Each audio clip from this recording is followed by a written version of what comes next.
Round 5 of the Sufix BASS Pro series visited Somerset Dam, and it was brought to us by Ecogear. And what a tournament it was. Some great limits, especially by this man, Schwerin.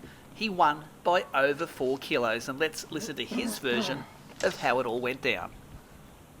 So yeah, pre-fish Friday, I got out here early as I had to get out of work, which was good, and sort of knew where I wanted to fish, but wasn't quite sure whether they'd still be there. I've been keeping an eye over them since Cania, and just drove over them once just to try and keep everyone sort of that was watching, just keep it simple. Drove over them, saw them there, and just went, you know what, I'm just not going to touch them for once, and I just turned away, and I was stressing out big time, going, geez, I didn't catch a fish in pre-fish. I went, I wonder if they're actually going to bite, and paid off. So.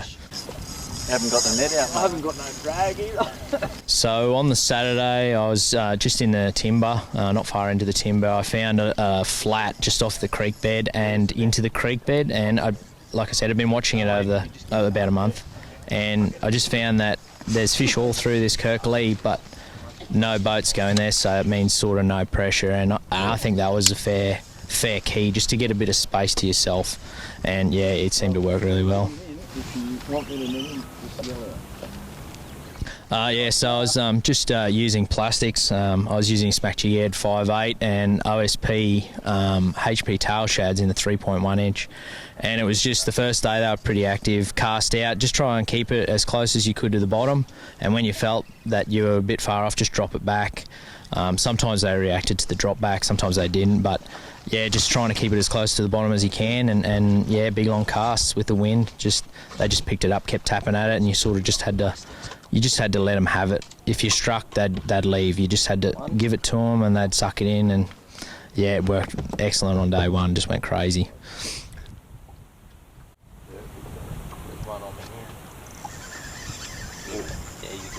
Yeah, Bronson, he went pretty good. I pretty much gave him what he needed. He didn't have it, but yeah, I just told him that the old school plastics that work, I just said, we'll just see what happens, you try one, I'll try another, we'll switch colours and see whether one's better or one's worse.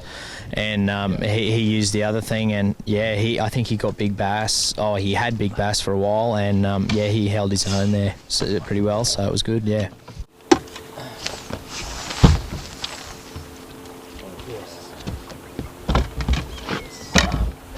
And then it just loaded up. That's a good fish. Maybe 2 kegger.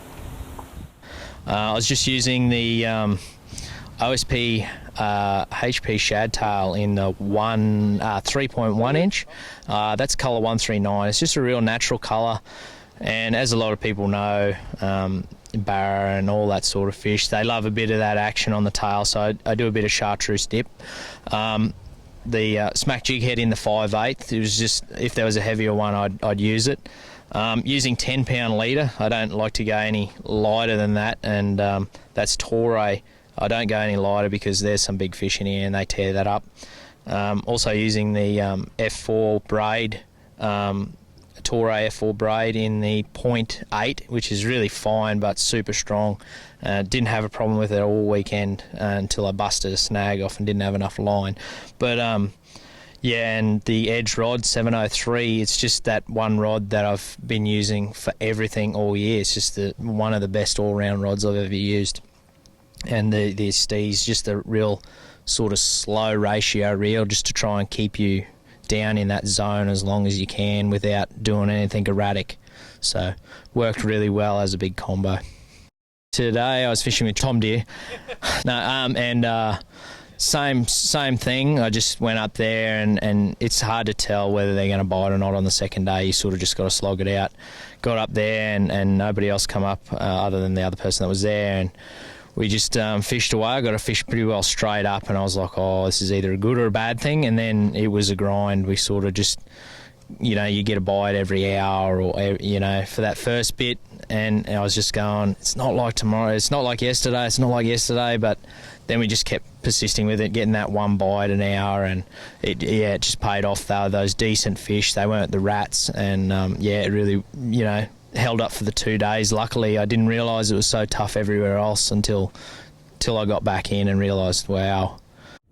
Queensland's John Ciancio bagged the 2.66 kilo Garmin Big Bass for the event, and he caught over 6 kilos on day one.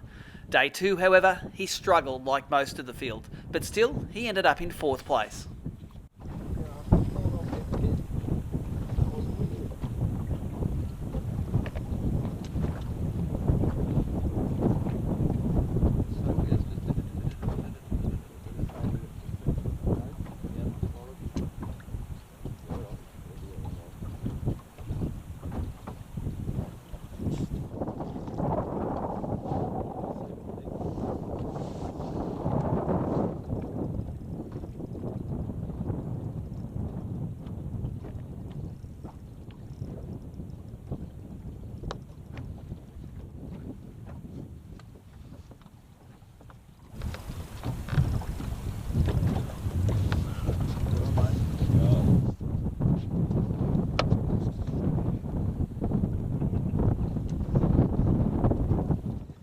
And we'll finish off with Jordan Stoddart's boat, and these guys prove that not everything in Somerset is big.